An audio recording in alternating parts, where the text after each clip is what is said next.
Good day, everyone. Let's start by killing the first misconception.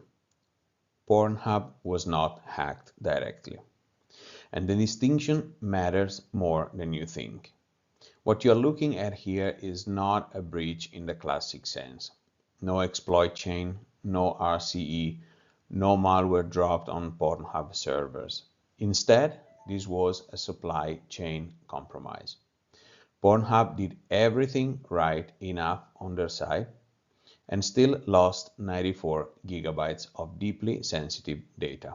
Why? Because attackers didn't go through Pornhub. They went around it. They targeted the ecosystem, the analytics layer, the place where behavior turns into data and data quietly accumulates. And that's why this case matters, because this is not about Pornhub. This is about how modern systems actually fail. Here's the entire attack in about 20 seconds. Step 1, smishing. Not a zero-day, not some exotic technique, just SMS phishing, targeting humans and not systems. Step 2, vendor access.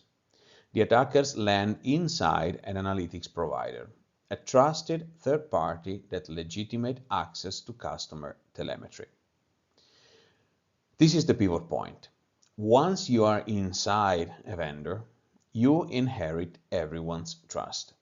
And step 3, data export. Not production databases, not credentials, analytics logs. Quiet, historical, forgotten. And then comes the leverage. Pay or we publish. This works because nothing here looks abnormal at first glance. It's not malicious traffic, it's authorized access used maliciously. That's a trap. Let's strip the noise and focus only on the moments that actually matter. Early November, the vendor is compromised through smishing. At this point, no one outside the incident response team notices anything wrong. Late November, the incident becomes public, but only at a high level. No one is yet connecting the dots. December 12th, Pornhub posts its notice. Carefully worded, accurate, but restrained. Mid-December, ShinyHunters go public. This is the inflection point. This is when the pressure campaign begins. And now we are in the leak window. This is the phase where attackers decide whether embarrassment is worth more than silence. This timeline is important because it shows something uncomfortable. By the time users hear about it, attackers already hold all the leverage. When we talk about breaches, we usually ask one question first. Was PII, personal identifiable information, exposed? And that question completely misses the point here. What was stolen was not just identifiers, it was behavioral truth. Email addresses, identity anchors. Search queries, intent. Watched and downloaded titles, preferences. URLs, specificity. Timestamps, pattern. Location metadata, context. This is not data you reset with a password change. This is a behavioral receipt of who someone is when they think no one is watching. And the scale matters. 94 gigabytes, roughly 201 million activity records. Not 200 million users, but enough signal density to reconstruct lives. This is why this breach is qualitatively different. Because credentials expire, credit cards get replaced, but history doesn't. At this point, some people relax, and they shouldn't. Let's start with the good news. No passwords were stolen. Good. No payment cards. No direct financial data. That's real and it matters. But here's the problem. security doesn't fail only through money. What was exposed is the dangerous combination: identity plus private behavior. An email address by itself is boring. Browsing history by itself is anonymous. Put them together, and suddenly you have leverage. This is why this breach doesn't look like fraud. It looks like coercion. And coercion doesn't care about encryption or PCI compliance. Now let's talk about the adversary. Shiny hunters are not amateurs. They are not script kiddies. And they are not doing this for ideology. They are financially motivated data extortion group. Historically, they specialized in big data theft, steal massive data set, resell them, dump them if needed. But here's the evolution. They have shifted from resale to direct pressure. Instead of asking the underground market what data is worth, they ask the victim directly. Their playbook is very consistent. Social engineering over exploitation. Third-party and SaaS pivoting over perimeter attacks. And increasingly extortion-style leverage. And this is important because it tells us where they are going next. Data theft is not the end game anymore. It's the setup. The real product here is fear. This slide explains why this dataset is so dangerous. Think of it as a funnel. At the top, identity, an email address, a name, something stable. Then behavior, what was searched, what was watched, patterns over time, then context, when, from where, how often, and at the bottom, consequences. The deeper you go, the more leverage is created without adding new data. And here's the uncomfortable part. It still works even if the data is years old. People change password. People don't erase history. The risk is not cyber in a traditional sense. It's social, it's professional, it's personal.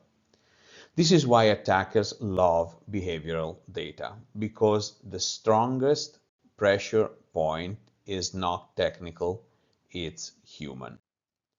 Now, let's talk about how this data actually gets weaponized. Because even if Pornhub pays, the damage doesn't magically disappear. First, company extortion. This is the obvious one. Pay us or we publish. The threat is not technical exposure, it's reputational detonation. Second one, user-targeted scams. This is where it gets darker. Emails that say, I know what you watched. I have your history. Pay me or I send it to your family. That's sextortion. And this dataset is perfect for it. And third, underground resale. Once this data circulates, it gets enriched, combined with other breaches, turned into spam lists, fed into profiling engines, and here's the bonus most people miss.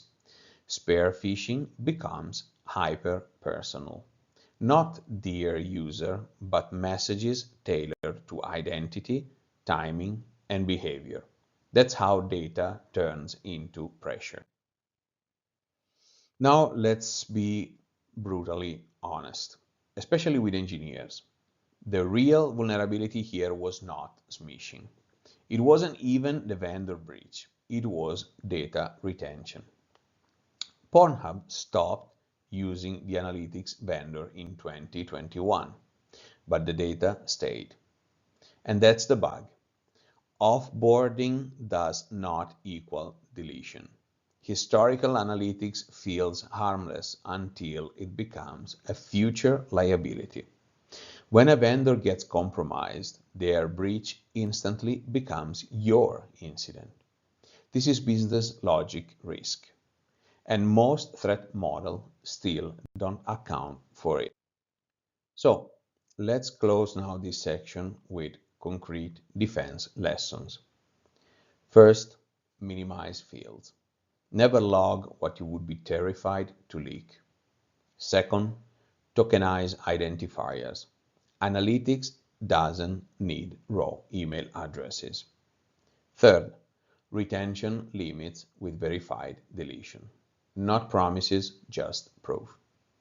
Fourth, pull vendor audit logs into your SIEM. Your data, your visibility. Fifth, phishing-resistant MFA for vendor and admin access. If a human can be tricked, attackers will try. And finally, export anomaly alerts. Bulk data pulls should trigger sirens, not invoices. The rule is simple. If you track it, you own it and you defend it. All right, let's zoom out. This history wasn't really about Pornhub, and it wasn't even about ShinyHunters. It was about how modern systems actually break. Not through 0 days, not through malware, but through trust, convenience, and forgotten data. The next major breach you will hear about will not start with an exploit. It will probably start with a vendor, an analytics platform, a CRM, a system nobody thinks of it as critical. And that's the new Battlefront. If this briefing helped you see this differently, please hit like. It tells the algorithm that is worth surfacing. If you want more of this kind of analysis, real incidents, real tactics, no hype, subscribe to the Daily Signal. And if you want to go deeper, check out the rest of the Battlefront Briefing playlist. That's where we break down how today's attack actually worked, and tomorrow's will start. So stay sharp, as always, stay curious. I'm Max, Point Break Security, and I'll see you on the next Battlefront.